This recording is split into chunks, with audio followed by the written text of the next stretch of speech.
Depression, হ্যাঁ, জীবনযুদ্ধে লড়াই করতে করতে আমরা অনেকেই ডিপ্রেশনে চলে যাচ্ছি এবং ডিপ্রেশন শব্দটা এখন খুবই কমন হয়ে গেছে। কী কারণে মানুষের ডিপ্রেশনে যাচ্ছে, আমরা কিভাবে ডিপ্রেশন থেকে নিজেদেরকে সরিয়ে রাখতে পারবো, এবং যদি আমাদের আশেপাশে কেউ ডিপ্রেশনে চলে যায় তাহলে আমরা তাকে কিভাবে সাহায্য করতে পারবো, আজকে এইসব নিয়েই আপনাদের সঙ্গে কথা বলবো। জানি টপিকটা একটু বোরিং, যারা এজেড পারসন তাদের সাথে কি হচ্ছে না, বাচ্চা কাচ্চা কেউ তাদেরকে দেখছে না, তারা অবহেলিত, সেই কারণে তারা মাঝে মাঝে ডিপ্রেশনে চলে যাচ্ছে।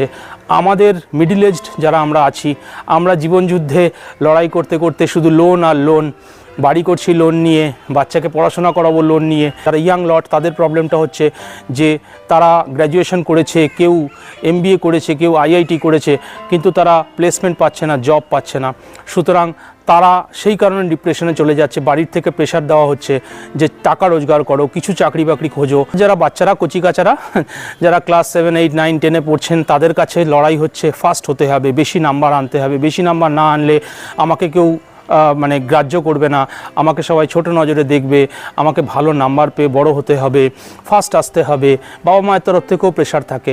সুতরাং সে কারণেও অনেক বাচ্চারা চলে যাচ্ছে ডিপ্রেশনে।